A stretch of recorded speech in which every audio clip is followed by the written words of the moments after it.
I'm Aaron Ross Powell, and this is Reactionary Minds, a project of the Unpopulist.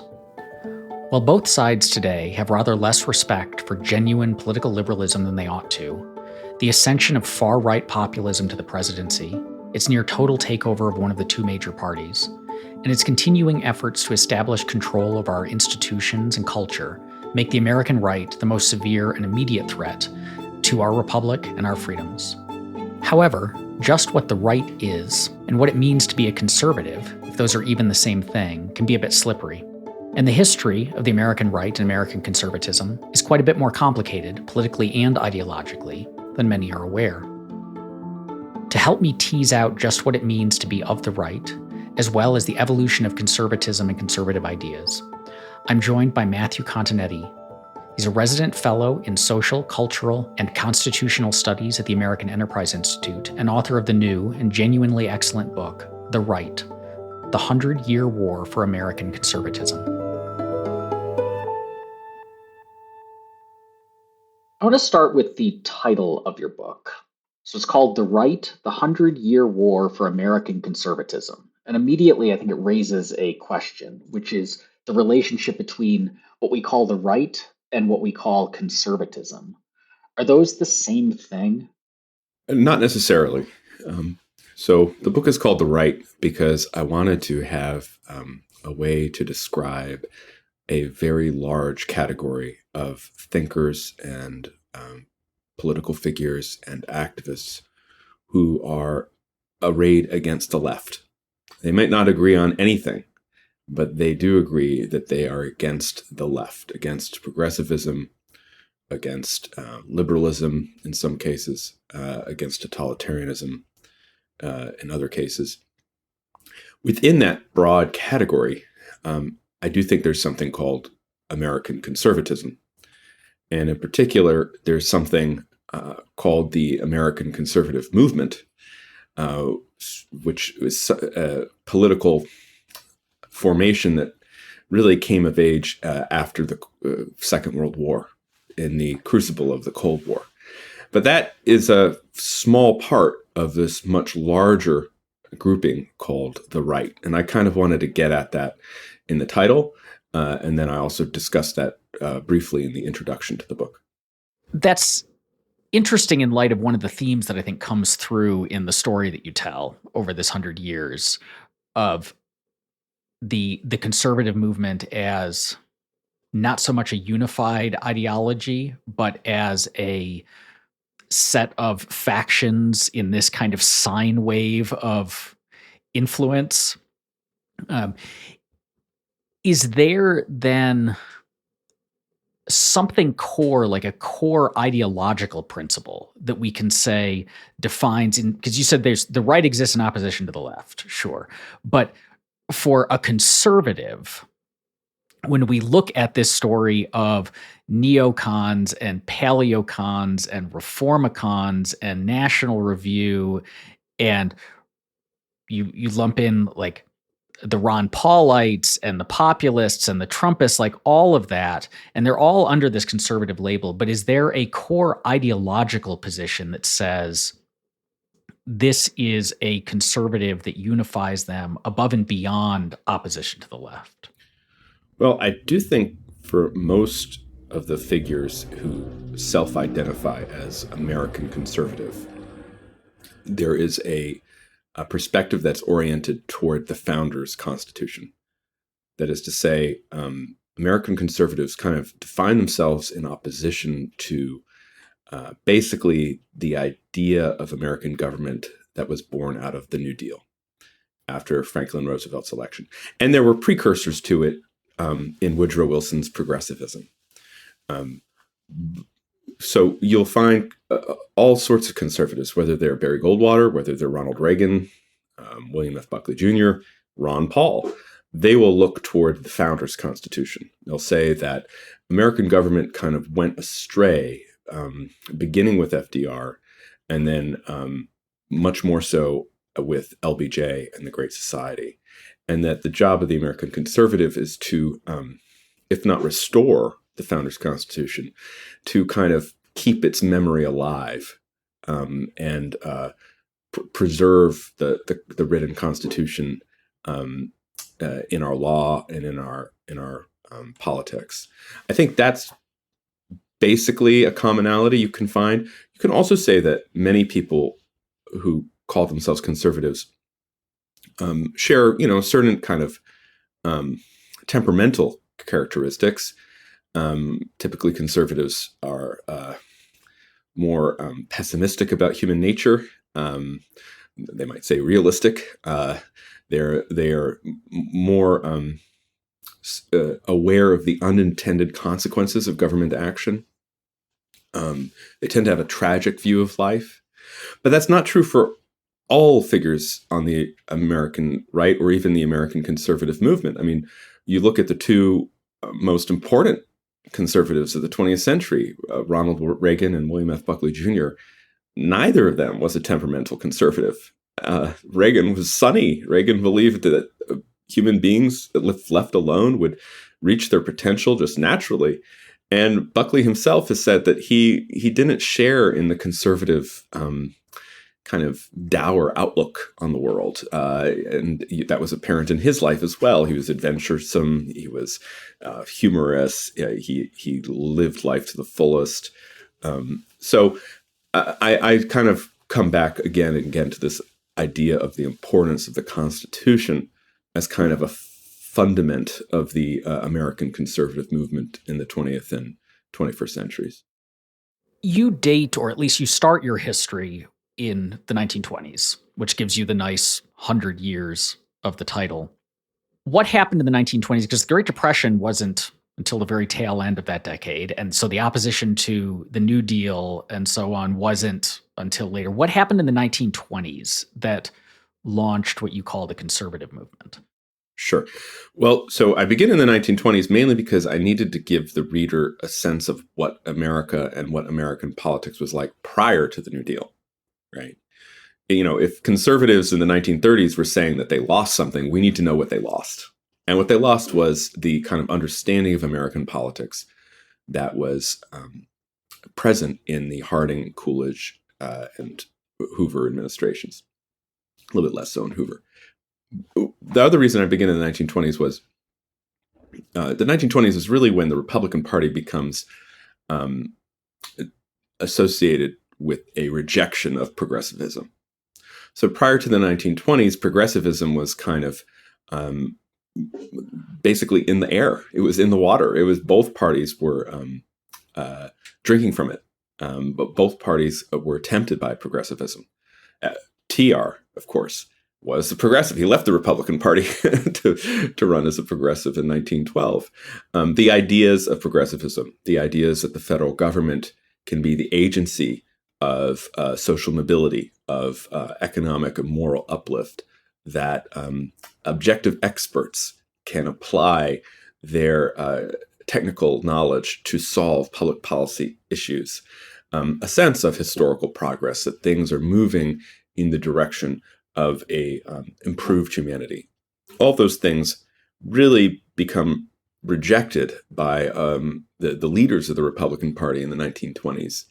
And so when Warren Harding runs for president, he is running against the Wilsonian legacy, the progressive legacy. He's standing for normalcy, or what he and his successor, Calvin Coolidge, called Americanism. They didn't think of themselves as conservative. They just thought of themselves as standing for what America was about. And that meant a fidelity to the written Constitution. That meant a free enterprise and a laissez-faire approach to economics at home. That also meant non-intervention abroad and skepticism of collective security and of international organizations. And so for those reasons, I thought it would be helpful to begin the story in the 1920s, just so readers got a sense of, well, that was what things were like before the Great Depression, before FDR came in and really changed what Americans expected of their government. Did race and class and culture and religion play much of a role in the conservative or Republican identity back then? Because when I talk about that sine wave of rising and falling influence, that's been a dominant theme in conservatism too, is like that reactionary element as well. Sure. Well, you can't tell the story of America without all of those four things I think you mentioned, right? Race, Culture. class, religion, maybe there, and culture. Yeah, I mean, that is American history. So the Republican Party in the 1920s was still very much Lincoln's party. The Republicans thought of themselves as Lincolnians, that is, the extension of Lincoln's emancipation and uh, crusade for political equality for all Americans. So you would see the Republicans, for example, support the anti-lynching laws in the 1920s and fight with the Southern Democrats who were against such things. On immigration was slightly different. The Republicans tended to be hostile to immigration in the 1920s. They kind of stood for old stock America, kind of WASP America. And so Harding and Coolidge basically supported the Immigration Restriction Acts that ended immigration to the United States for basically 40 years. Class, I would say, the Republican Party, it was a pro-business party. It was the party of kind of the, also the Midwestern kind of small businessmen. And then religion, it was, as I say, it was a Protestant party. It was hostile to the Catholics who made up the bulk of the Democratic Party and who were mainly associated with the cities, part of the urban base of the Democratic Party. And so then how did the Great Depression and the New Deal change the nature of things? The Great Depression delegitimized the Republican economic policy. Hoover is an interesting figure. The presidential Hoover is different from the Hoover who we remember, who is the Hoover who, after he left the presidency. Hoover is a remarkable figure. He was, this brilliant engineer. He helped provide relief after the Great War, after World War I. He's the Secretary of Commerce in the 1920s, very much more of a progressive in that administration, thinking that government and business can work together and really enrich America. He's confronted with the Depression, the stock market crash, and then, of course, the banking crisis, which is the real Great Depression and the real collapse of the American economy. And he doesn't really know what to do. He's kind of torn in between kind of the Harding-Coolidge instincts of, well, let everything settle, right? And the more progressive instincts that he has, which is, well, the situation is so out of control, government needs to do something. And so he intervenes somewhat. He tries to provide loans to businesses. He does try to provide some types of relief. He spends a little bit on deficits. On the other hand, there's such a stigma attached to deficit spending in America at that time that he's also raising taxes.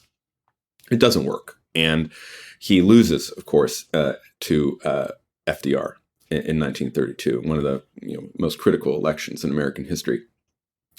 FDR comes in and he basically says he's going to try anything to stop this 25% unemployment. And what that means is a huge expansion of the federal government's role in the economy, the cartelization of the American economy, huge numbers of new bureaucracies instituted. The federal government is going to become more involved in the everyday life of the individual American than ever before in American history. And there's a side debate about whether these measures worked, but there is no debate that FDR revolutionized the federal government's role in American life. And then Hoover becomes a critic of FDR. Hoover becomes one of the first conservatives, and here's a great letter that I quote from the book that he's like, I think of myself as a 19th century liberal. This is Hoover. I stand for the individual rights. I stand for individualism in the marketplace, low taxes, less government. But now I can't use that word to describe me, so I'm going to have to call myself a conservative. And that's really where American conservatism is born, in opposition to the New Deal, in the sense that they're conserving the founders' Constitution, the founders' understanding of American political economy, against FDR's and the progressive revision. Is that then the source of this interesting tension that exists within the broader American right / conservatism, say compared to European conservative and right movements, which is this classical liberalism within the right? Because liberalism historically was a movement of the left against, I mean, in Europe, it was for liberation against the power structures of the monarchy and the class system and so on. But in the US, you have liberals in this sense placing themselves within the conservative movement, even though liberalism exists in opposition to the right in general, which, like, how do we tease that out? Because it doesn't make a lot of sense outside of the US. Well, it's very confusing. It's very confusing. Political nomenclature gets very complicated very quickly. But I think you're right. I think that for people like Hoover, for the Republican critics of the New Deal, the conservative Republican critics of the New Deal, there was a large part of what was understood to be classical liberalism in their philosophy. However, there was also part of the anti-Roosevelt coalition that was more like what you described as the European right. And here I point to the Southern agrarians and the Southern conservatives. And the Southern agrarians opposed FDR because he represented the forces of modernity. He represented the nationalization of American culture and political economy. He also represented a threat to the racial hierarchy of the American South. And so beginning in the 1930s, you find this alliance between the Hoovers, and other kind of free market opponents of FDR, and the Southern Democrats, who don't like FDR because they like FDR's spending, but they don't like the sense of a big government, which they recognize could be a threat to their power in the South. And so for that kind of blood and soil conservatism is very much present in the Southern Democrats, less so in this group of basically pro-business, pro-market Republicans who are in the tradition of Harding and Coolidge and who look toward the Founders' Constitution and to Lincoln continually for inspiration. It's this kind of amalgam of both groups. And this, of course, kind of sets the pattern for the rest of the century and beyond. And that raises what seems to be another theme of tension within the conservative story that you tell, which is, and this kind of previews like Frank Meyer and the fusionist approach when it comes up later, but this tension between liberty and authority within conservatism of we're pro-constitution, we're pro-free enterprise, pro-free markets, and so on, and limited government, but then constantly there's a rhetoric that runs through even kind of the elite conservative, like intellectuals, of we need authority either in the form of religion, typically Christianity, or in respect for institutions of authority. And they seem to blame like societal breakdown on people basically not respecting institutions of authority. And what I'm wondering is how much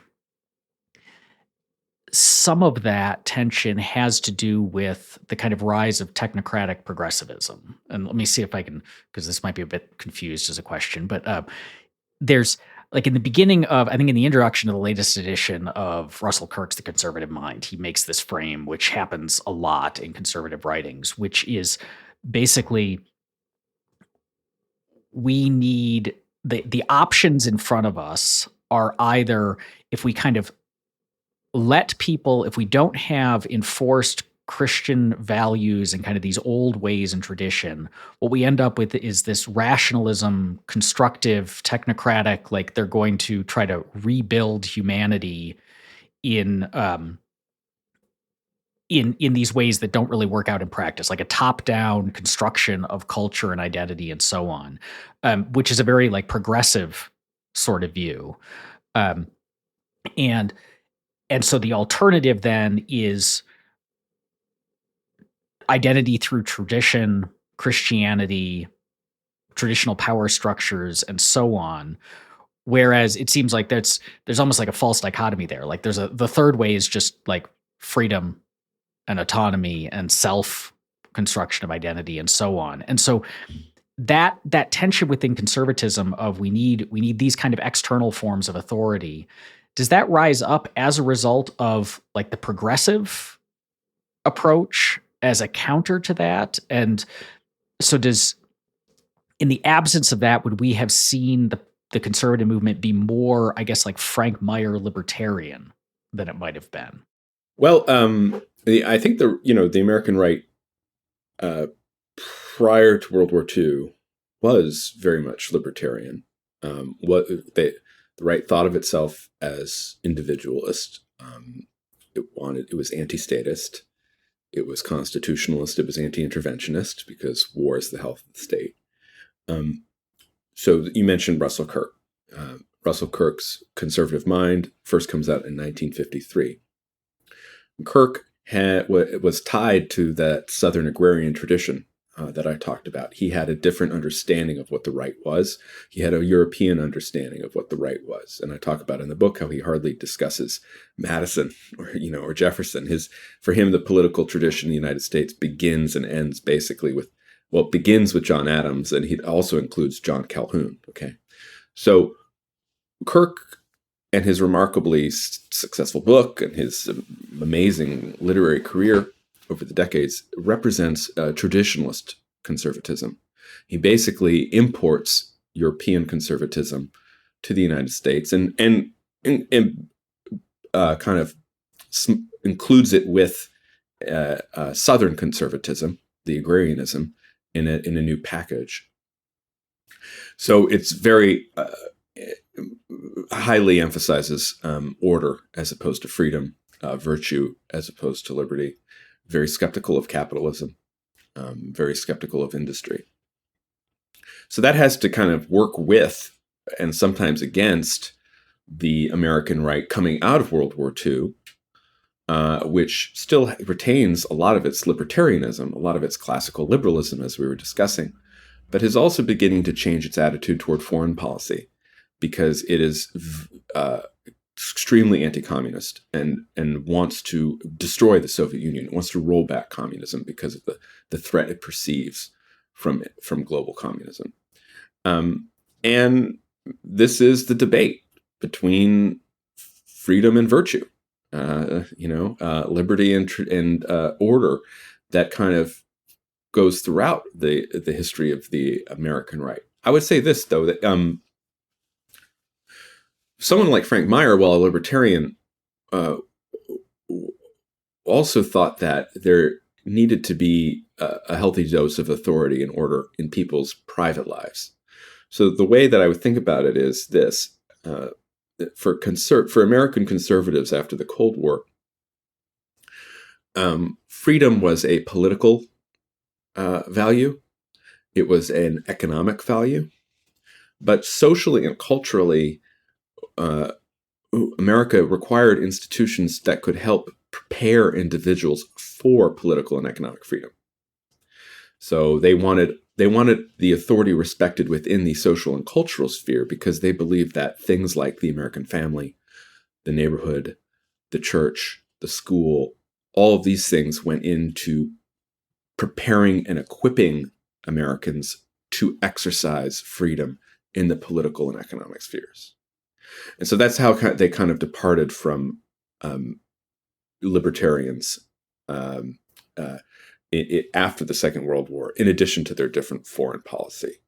So I'm not sure where that comes from. I think that's just a more general kind of conservative attitude. You can actually see traces of it in Edmund Burke himself, going back, to the 18th century. So, but I think that's how we can distinguish between libertarians on one side of the American conservatives, and then Russell Kirk and the traditionalists on the other side of the American conservatives.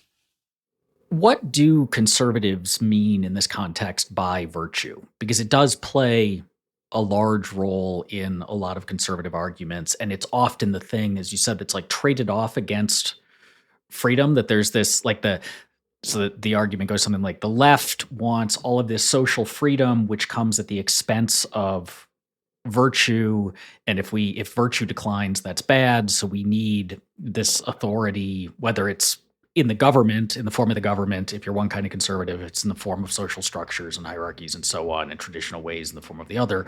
But what is meant by virtue, or where is that idea coming from? Like, how do you point to this is virtue versus this is not within the conservative tradition? Well, I mean, for most conservatives, it comes from religion. I think there's also a philosophical understanding of virtue that informs some of the more intellectual conservatives. But for most American conservatives, it's Christianity that tells them what is virtuous behavior. And for the Cold War conservative movement, Catholicism was hugely important. So you can look in the catechism. What is virtue? It's right there. It's spelled out. And I just make a note on this. I mean, that is a very important shift. The move of not all American Catholics, but a significant portion of them into the conservative camp is a response to communism, right? So, prior to the Second World War, many Catholics did not consider themselves part of the American right. If they did, they tended to be kind of isolationist. They were pro-Irish, anti-British. They come out of World War II, and the American Catholic community is extremely worried not only about the threat that communism poses to religion, but also to freedom, because many of the American Catholics trace their roots to countries that are now under the domination of Soviet power or under threat of Euro communism, Soviet communism. So that's a big move. And I mean, it's a traditional conception of virtue, I guess. And what that means in the West is a biblical one. We've mentioned in passing Buckley and National Review. So I'd like to turn to them because National Review is so just dominant in the history of what we tend to think of as a 20th century American conservatism. So who was Buckley, and what was the motivation behind National Review? Well, William F. Buckley Jr., probably the most important, I'd say, journalist of the 20th century. He created the conservative intellectual movement in America, or at least turned it into a movement. There were conservative intellectuals. He brought them all together. He's born in 1925. He's a scion of kind of an oil family. His father was a wildcatter who had kind of made his fortune in Mexico and in Latin America, and then was kind of run out of those countries when they had left-wing revolutions. And so William Buckley Sr. hated socialism because he had experienced its threat to business firsthand. Buckley's a tyro. I mean, he kind of grows up in this family. He has many, many siblings. He goes to Yale for an undergraduate degree after the war, where he becomes kind of a campus celebrity in debate in the school paper. He graduates, briefly works for the CIA, and then he publishes a book which is an attack on Yale for not being sufficiently Christian and free market. God and Man at Yale. And then God and Man at Yale establishes him in his mid-20s as kind of this curiosity on the American intellectual scene. He's denounced by kind of leaders of the American Eastern establishment for having the audacity to write this book.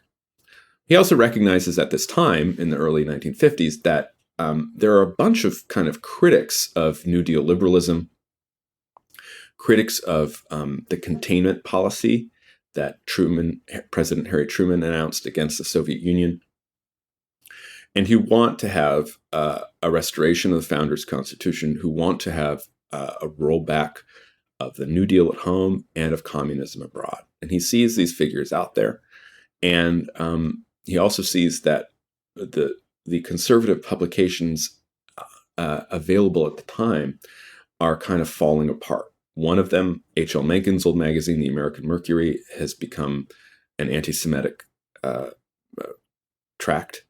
The other, the Freeman, is falling apart internally because of disputes over the Cold War and the role of the state in the defense of America and the world. And so what's required is a new publication to kind of serve as the platform for all of these critics of the New Deal and of containment. And he begins with this idea of the National Weekly, and it ends up as the National Review, launched in late November 1955. And the National Review becomes the Bible of American conservatism, I'd say up until 2016.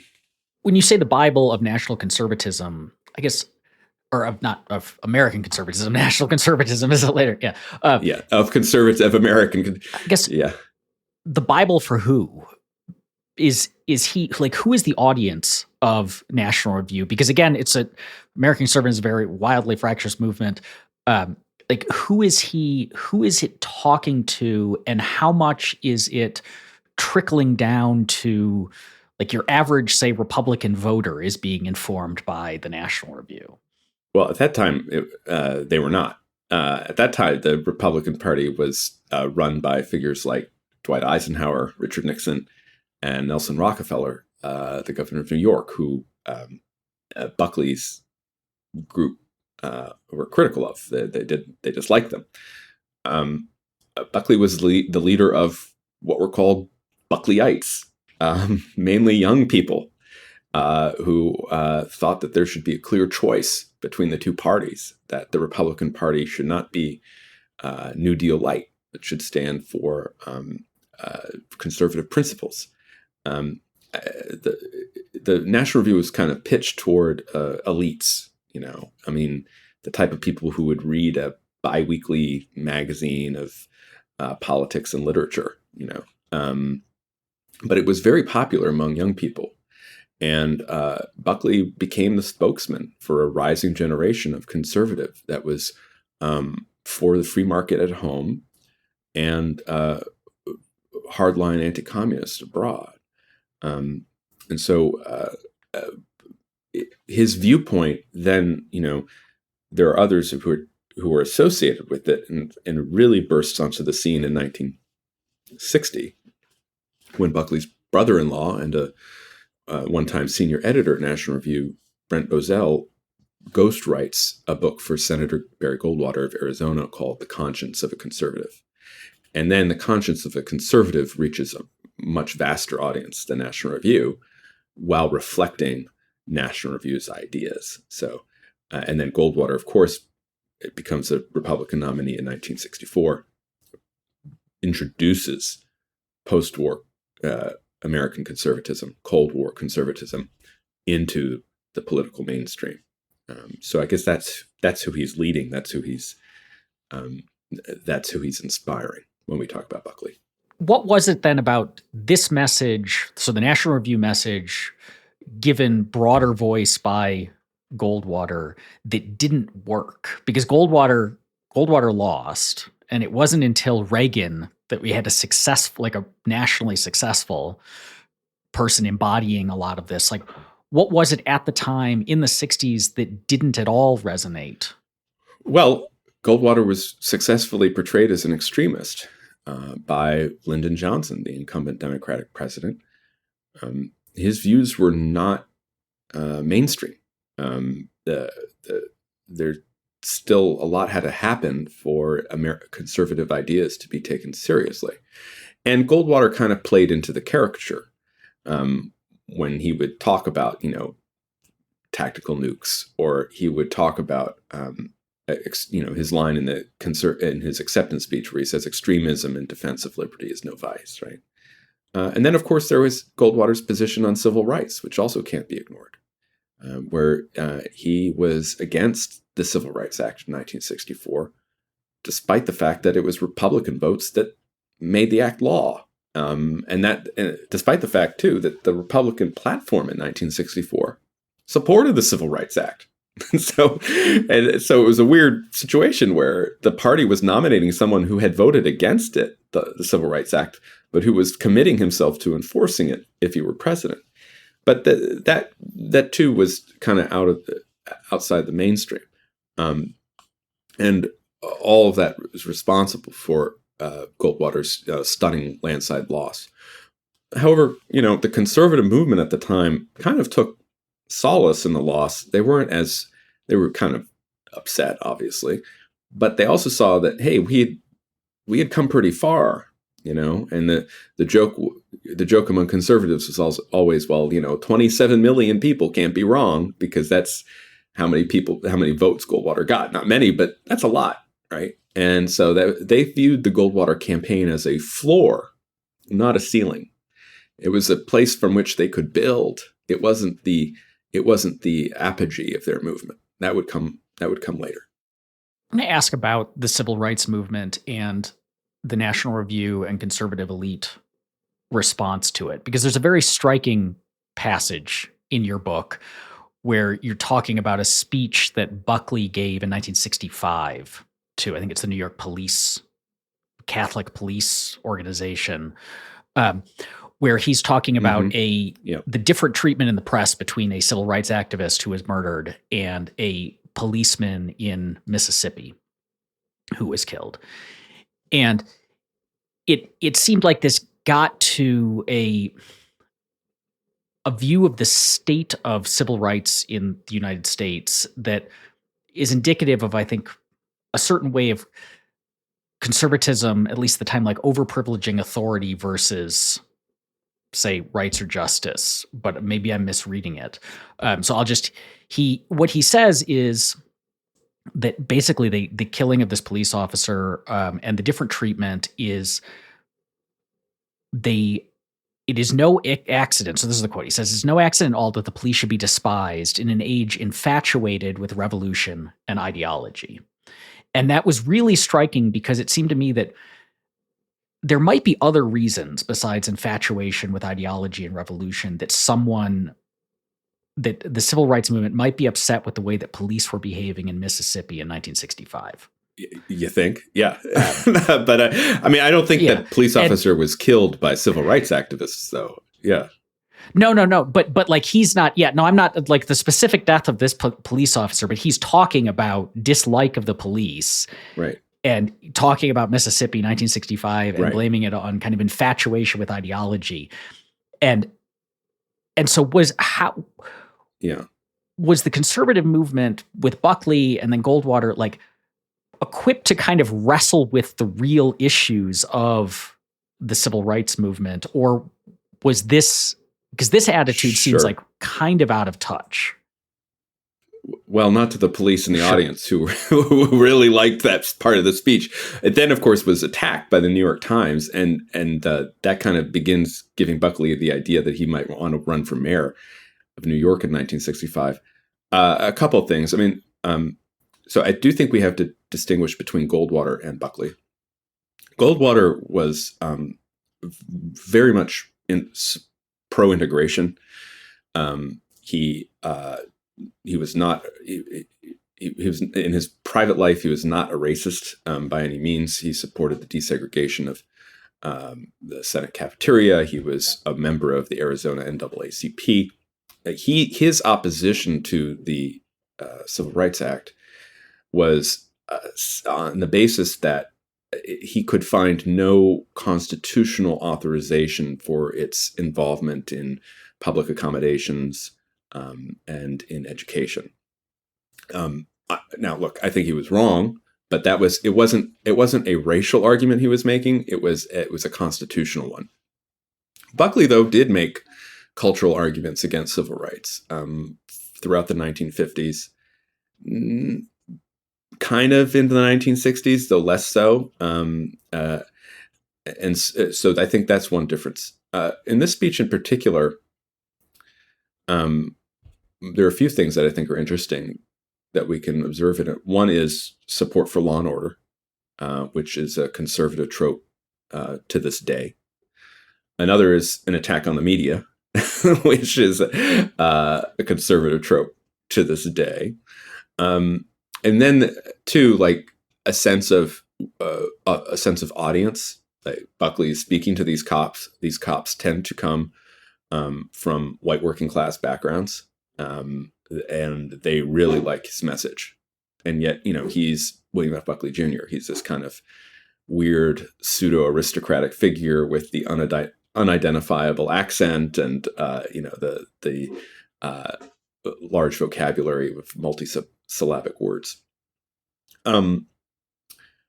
So I don't know if I'm answering your question directly. I mean, I would say again, you're right to point to the importance that authority plays among American conservatives, but it's a sense that you need a certain baseline of order in order to enjoy freedom.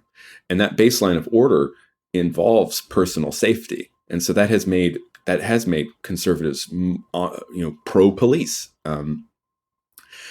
Though I think in this, Buckley's being, in my view, supercilious in this speech. I mean, it's, he shouldn't, he claimed that he wasn't, diminishing the death of, I think the civil rights activist's name was Viola Loasso, I think was her name. But it's not a move. It's not a move that Buckley would have made even 10 years later, I think. I want to jump ahead a bit because your book is 500 pages long, covers 100 years, and it's incredibly fast-moving history, even at 500 pages. So I recommend there's a lot of fascinating stuff in the book, and I recommend to listeners to check it out. But I want to jump ahead to populism and Trumpism and what happened. So what happened? Because we had, as you said, we had National Review as the Bible of American conservatism.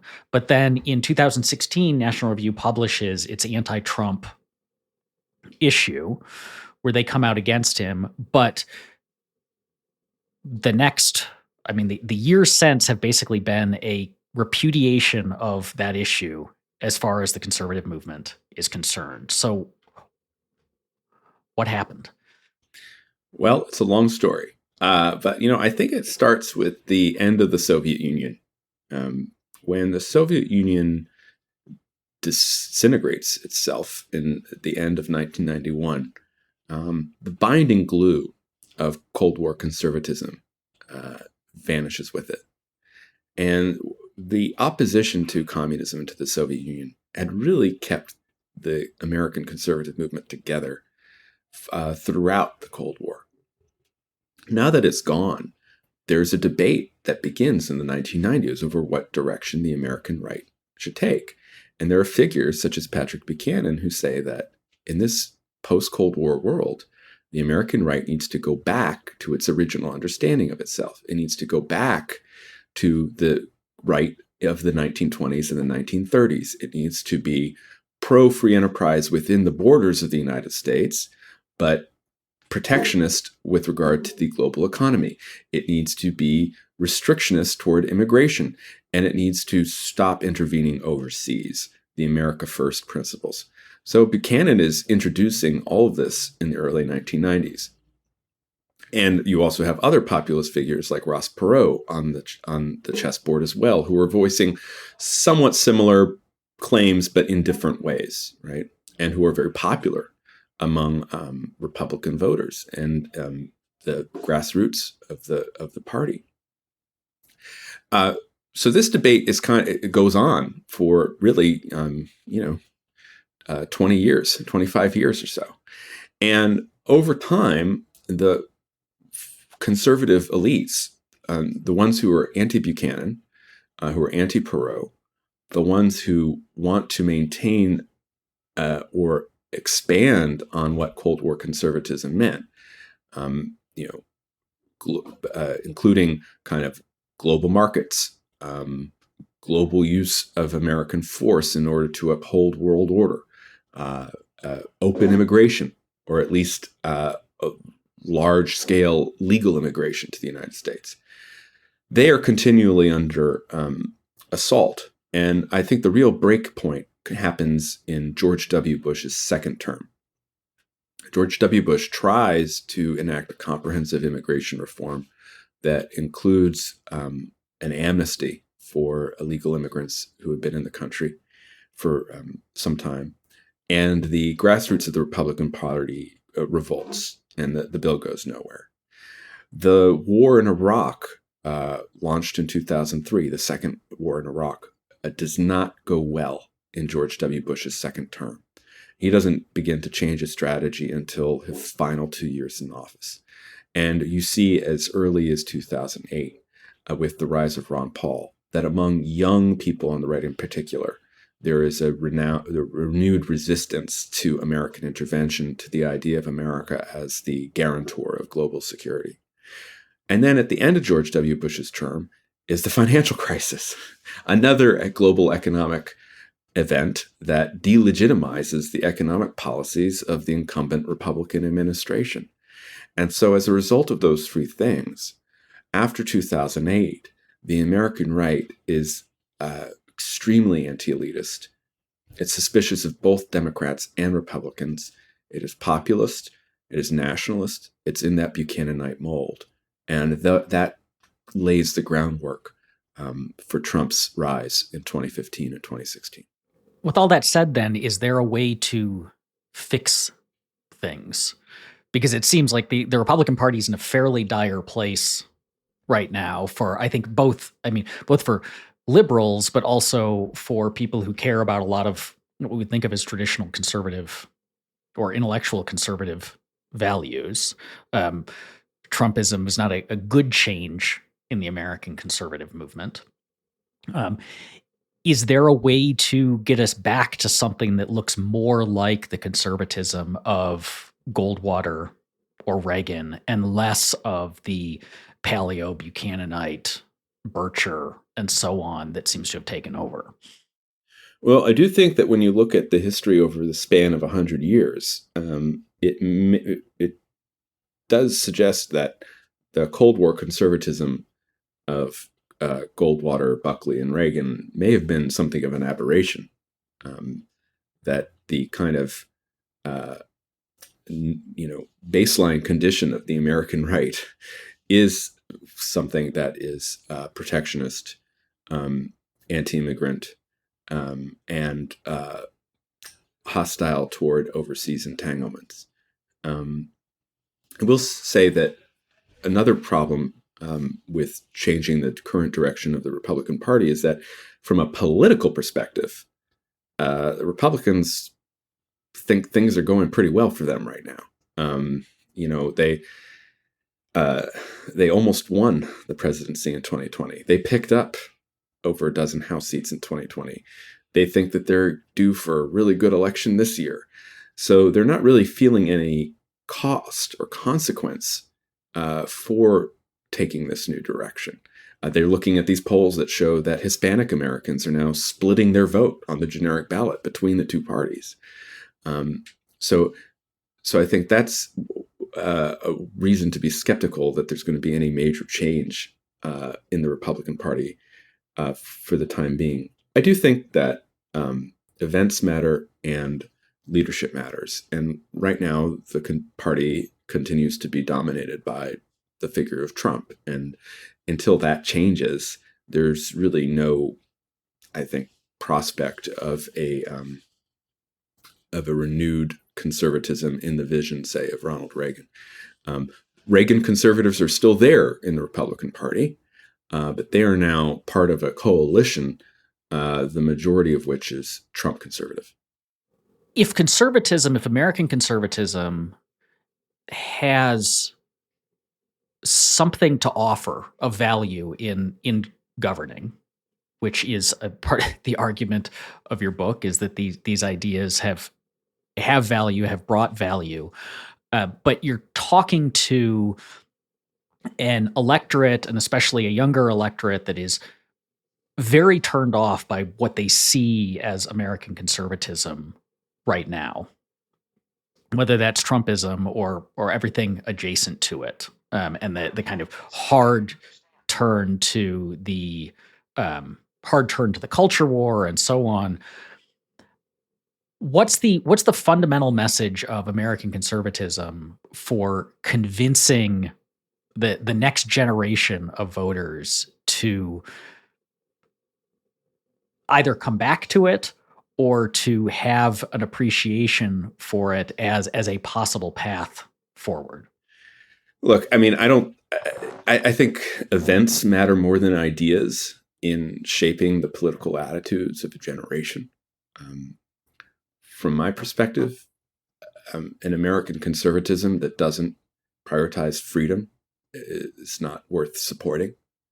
I think that American conservatism is distinct because of its adjectival description. It's American. And what that means is that, as I've been saying, it looks to the American founding for inspiration. It doesn't look toward any royalty or any aristocracy or any blood and soil. It's the American founding, those principles. And then the political architecture of the Constitution as a way to secure the goods mentioned in the preamble, right? Among which is the blessings of liberty, right? And so that's what I think American conservatism is meant to defend, that understanding of politics and the political tradition that kind of emanates from it. And that has changed and been modified over time, as any tradition will be. So all I can say is that conservatives need to keep making the case for freedom and need to keep making the case for constitutionalism and for individual rights and liberty. And also the case for those cultural and social institutions that, as I said, help equip people to exercise their liberty responsibly. Because if they don't have that sense of responsibility, if they haven't been molded to make the right choices, to understand the world in which they operate, then liberty can turn easily into license. So I think that's the job of an American conservative. It's a hard job. It's, we conservative intellectuals have never really been in the majority. We tend to make our arguments in small magazines, and every now and then we have a very popular spokesperson. And then when you're really lucky, you find an inspirational leader who comes at a time when the public is open to alternatives. And that was Reagan in 1980, because, as I say, the events of that time, the stagflation, the hostage crisis, the Soviets running amok in Afghanistan, the events of that time made people, and young people, very open to what Reagan represented. The events of our time, I think, are souring a lot of young people on everything, on America, on the Constitution, on liberty and free speech. And I think maybe we need to target our arguments there, but it's not going to be easy.